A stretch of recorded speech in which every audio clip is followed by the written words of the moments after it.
Okay, magandang hapon po sa inyong lahat mga minamahal ko mga kababayan. So muli po nandito na naman po tayo sa ating programang Reaction mo Birato ko. So okay, pag-uusapan po natin ngayon. Alam nyo, sa totoo lang, pero bagong lahat sana po doon sa mga supporters natin, lalong-lalo na sa mga kapwa natin ka-BBM, sana po baka naman gusto nyo magpasa sa atin kahit konti lang po na donasyon para po sa ating programa. Alam nyo naman po na tayo po yung nangangapapa sa mga panahon na ito, no? Dahil po sa kapos na kapos po talaga tayo sa financial. So sa mga kababayan natin, lalong-lalo na po sa mga abroad na kababayan natin, hindi ko na po sinabi pag abroad obligado ko. Ibig sabihin ko lang po baka po may sobra, baka naman po pwedeng makapagpasa kayo ng sa ganun. Meron po tayo pambigas-bigas. So nakita nyo naman, pinakita ko po ng mga nakarang araw na tayo po ay sumisweldo lamang po monthly ng 10,000. Kulang na kulang po yan sa bahay pa lang, sa gamit pa lang sa bahay, mga binibili. So kulang na kulang. So pan-load pa, lalong-lalo na po ngayon, hindi naman po tayo pwedeng makabitan ng internet. Kailangan po natin bumili ng load, kaya medyo maaksaya po, no? So yun nga po. Okay, pag-usapan natin ngayon. Alam nyo, sa mga nagaganap po dito sa ating bansa, kung ako po tatanungin ninyo, sino ba dapat sisihin? Isa sa dapat sisihin kung bakit laganap ang korupsyon o kahirapan ng mga Pilipino sa bansang ito. So gusto ko lang pong ibigay sa inyo yung kaalaman kung sino ba talaga. Alam nyo po mga kababayan, tuwing election po, para lang maintindihan ninyo, ang nilalapitan po ng mga politikong kurap, didirektahin ko na, ang nilalapitan po ng mga politikong kurap, gahaman sa pera at kapangyarihan, wala pong iba kundi ang Iglesia ni Manalo. Ngayon, ano ba ang ginagawa ng Iglesia ni Manalo? Bagamat alam nila na kurap, magnanakaw, siraulo, gago yung mga politikong lumalapit sa kanila para humingi ng black voting. Yan.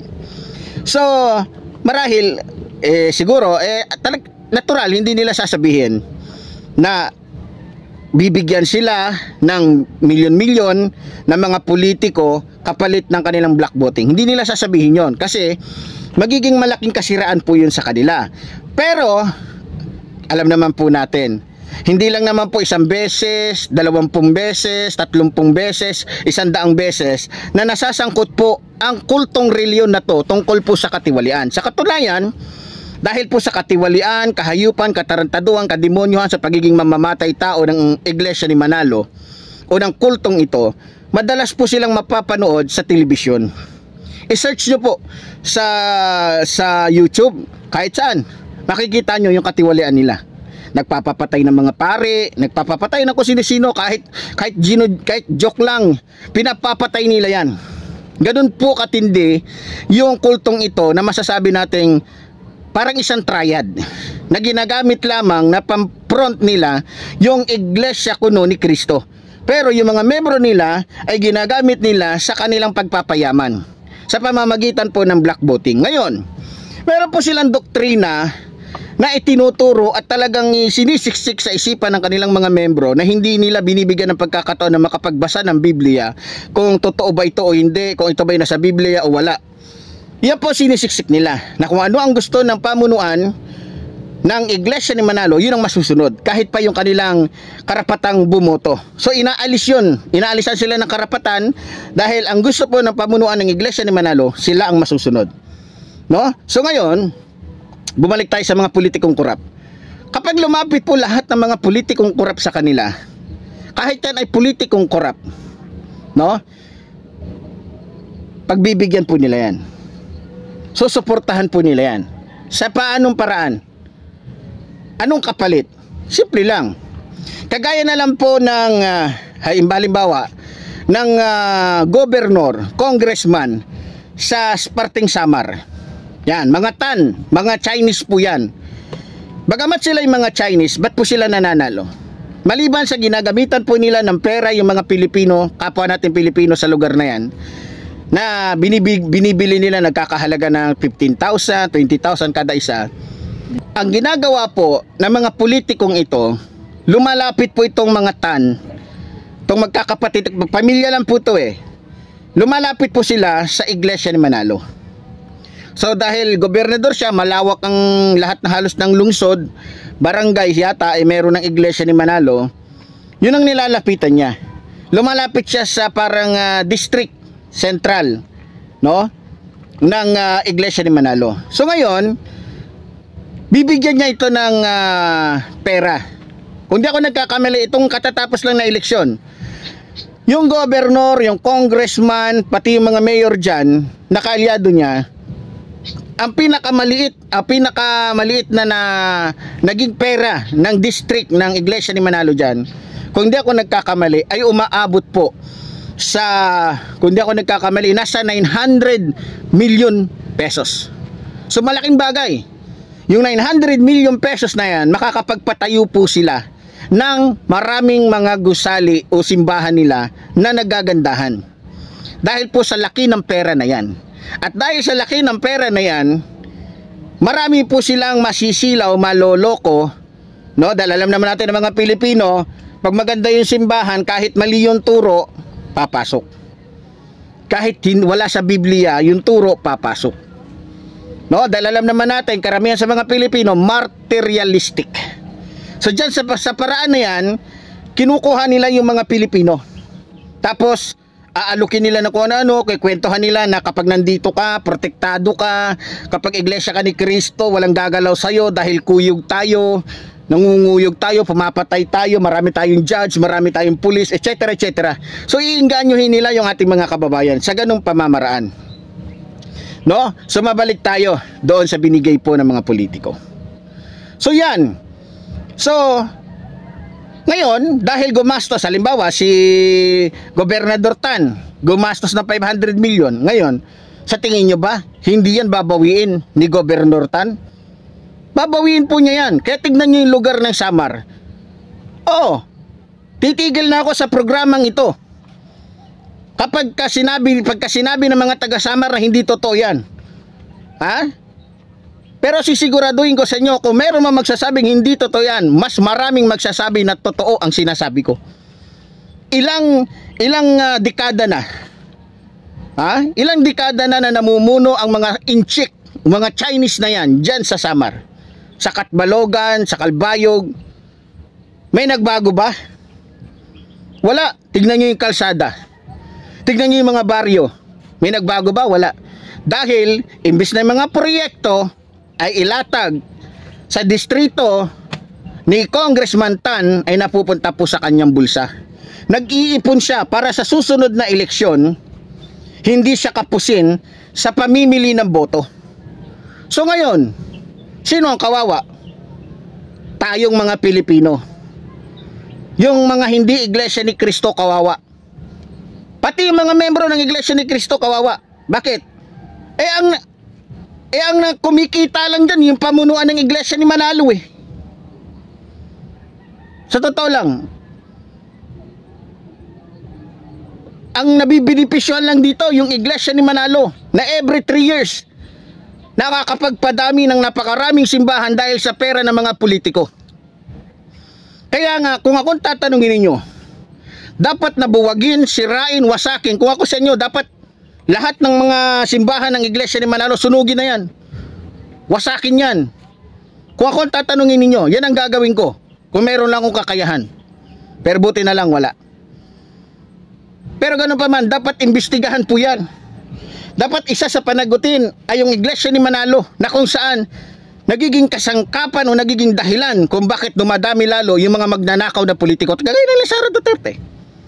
Para makuha niya yung suporta ng iglesia ni Manalo, balita ko, nagbigay po ng 20 billion pesos.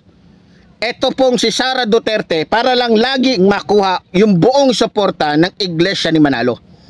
Kaya tignan nyo, sa tuwing pinapanagot po si Sara Duterte, sinong humaharang? Sinong nakikialam? Di ba iglesia ni Manalo? Kasi takot sila na baka pag naipit na si Sara ay lumabas ang katotohanan na yung ibang mga ninakaw ni Sara Duterte ay naibahagi sa iglesia ni Manalo na kung saan nagpapanggap na iglesia ni Kristo pero ang totoo iglesia sila ng dyablo. No? Oh, kaya doon sa pamunuan ng Iglesia ni Manalo, katulad ni Eduardo Manalo na buang, gago, si Raulo, mongoloid, at sa lahat ng mga iglesia ni Manalo, putang ina ninyo, magising na kayo. Magising kayo sa katotohanan at huwag nyo akong tinatakot dahil di ako takot sa inyo, mga putang ina ninyo, mga gago kayo, mga kiki ng ina ninyo. Ha? Di pa chat-chat pa kayo, pag nakita kita, sampaling ko kayo isa-isa. Pumila nga kayo, lahat kayo mga iglesia ni Manalo, pumila kayo sa harapan, sasampaling ko kayo isa-isa. Ha? Sampaling ko kayo na walang gamit na kamay dyan, makita ninyo. Ha? Hindi nyo ba alam kayo mga iglesia ni Manalo? Ginagago na lang kayo ni Manalo na mongoloid. Hindi nyo ba nakikita yung buhay nila? Habang kayo naghihirap, sila, tingnan nyo, bag pa lang, 100 million na. Bag pa lang, milyon na. Sasakyan. Tingnan nyo yung luho. Ang ako, meron ako mga kaibigan iglesia ni Manalo. Pero pag pumunta ako sa mga bahay nila, hirap na hirap sila, hikaos na hikaos. Nasisilip ba, natutulungan ba na iglesia ni Manalo? Hindi. Habang yung ibang mga ministro, palipad-lipad, papunta doon, ang sarap ng buhay, putangin, ang gagaling nyo kasi magsalita. Nadadaanin nyo sa yung mga Pilipino, yung mga membro ninyo. Pero kaya nga, ako marami din ako nakakausap na dating mga membro ng Iglesia ni Manalo, nagsialis na. So, ang ginagawa po ng Iglesia ni Manalo, para dumami pa rin yung kanilang pagkakakitaan, nagpapagawa ng iba't ibang mga simbahan, at yun ang nagiging front nila. No? Para dun hakutin yung mga madadaya, maloloko nila. Pero sa mga Pilipino, Luzon, Visayas, Mindanao, i-search nyo sa Google, lalabas at lalabas po, #1 kulto sa buong bansa, sa buong mundo, ay ito na. Alam nyo ba? Inaakit ang Iglesia ni Manalo ang mga Pilipino sa pamamagitan ng mga material, sa pamamagitan ng magagandang gusali. Ganon din po inakit ng Diablo si Jesus Christ. Kung maalala ninyo, nung siya po ay nag-fasting ng 40 days. Ganyan inakit ni Lucifer ang ating mahal na Panginoon. Pero hindi po siya nagpadala. Kaya sa mga Pilipino, pag mayroon pong lumalapit sa inyo ng Iglesia ni Manalo, lumayo na po kayo. Mga kampon po ng Diablo yan. Nagpapanggap lang po na mabubuti ang mga yan. Pero pagmasdan ninyo mga ugali ng mga yan, pagmasdan ninyo buhay nila, talagang masasabi ninyo na sila po ay lumalakad sa daanan ng Diablo at hindi po patungo sa daanan ng kaligtasan. No? Dahil tandaan ninyo, tulad ng sinabi ko, tingnan nyo na lang, sino ba ang dahilan kung bakit dumadami ang mga korap sa bansang ito? Yan. Dahil kung hindi nila sinusuportahan, hindi nila ginagamit yung kanilang black voting na binibenta nila sa mga politiko, hindi dadami yung mga korap sa bansang ito. Kasi pag may lumalapit sa kanilang matinong mga politiko, pag hindi nagbigay, hindi nila sinusuportahan. Basta walang bigay. Marami po akong politikong nakausap, kagaya na lang po ng aking kaibigan, dyan sa Bohol. Lumapit yung kaibigan kong ito, maganda record dito. Tapat, talagang masasabi mong malinis, pero hindi po siya nanalo. Hindi siya sinuportahan ng Iglesia ni Manalo. Bakit? Ang sinuportahan, alam niyo kung sino? Yung veteranong magnanakaw na politiko. Dahil nagbigay di umano ng 25 million sa distrito ng Iglesia ni Manalo. So yan po ang sikreto. Kaya kung sino man po ang dapat isa sa dapat sisihin at dapat ipakulong, ito pong si Manalo. Dapat po yang ikulong at katulad po ni Rodrigo Roa Duterte, dalhin doon sa ICC, no? Para matigil na yung kalokohan ng iglesia nito. At doon sa mga anchorman, lalong-lalo na sa Net25, mga putang ina nyo dyan, huwag nyo ko tinatakot. Baka pag nagsuntukan tayo, wala kayong palag sa akin. Baka pagka, nako, lalong-lalo na yung mga anchorman dyan sa Net25, laging kausap dito ni Marcoleta na mukhang tae. Wag nyo akong pinag-ano baka pag-uuntogin ko yung mga ulo ninyo magsitigil kayo, kabalbalan ninyo dyan at wag ninyo sinisiraan ang aking mahal na Pangulong Ferdinand Marcos Jr. Kung ayaw ninyong sipain ko kayo na walang paa-paa. At wag nyong isipin na kaming mga supporters ni Pangulong Ferdinand Marcos Jr. ay tatahimik lang at walang gagawin. Sa totoo lang, kung ginagamit ng aming mahal Pangulo ang kanyang kapangyarihan, matagal na namin kayong nilugaw. Matagal na namin kayong dinurog, matagal na namin kayong pinino. Pero dahil mabait, mahusay, matalino at makadiyos ang aming mahal na Pangulo, kaya nananatili kayong mga buhay, mga putang ina ninyo. Ya? Kaya tandaan ninyo, ulitin ko, mga DDS, mga Iglesia ni Manalo na sumusuporta kay Sara Duterte, kung magdeklara ang aming Pangulo ng martial law at magdeklara sa mga supporters niya na durugin, sipain, lugawin, patayin lahat ng mga DDS, pati mga Iglesia ni Manalo, madali lang yan para sa amin. Ha? Madali lang yan. Walang kahirap-hirap. Sisiw na sisiw. No? Kaya matuto kayong rumispeto sa aming mga supporters ni PBBM para walang problema, para hindi kayo makatikim sa amin, ha? Tumino na kayo. Dahil konting-konti na lang, nihintay lang namin yung senyas ng aming Pangulo, baka mamaya imbes na abutan pa kayo ng 2028, ha? Kaya sa pamunuan ng Iglesia ni Manalo, lalo na ka dito kay Mongoloid na Eduardo Manalo, tumino ka ng abnormal ka, ha? Mongoloid ka, ha? Huwag ka masyadong gagamitin masyado yung ano mo. Marami akong ilalabas na tungkol sa iyo. Putang ina ninyo, kayong mga dyan sa Iglesia ni Manalo, mga katiwalian ninyo, mga sinungalingan ninyo, pambubudol ninyo, yung maling doktrina ninyo. So doon sa mga gustong makipagdebate sa akin, pag natalo nyo ako, sabi ko nga tagal ko nang hinahamon yung Iglesia ni Manalo diba? Debate, kahit sa ano lang. Meron ako itatanong, pag hindi mo nasagot ng maayos sa akin yan, hindi ako titigil. Pero pag nasagot mo ko at kontento ako sa mga sagot mo sa akin sa Biblia, titigilan ko kayo.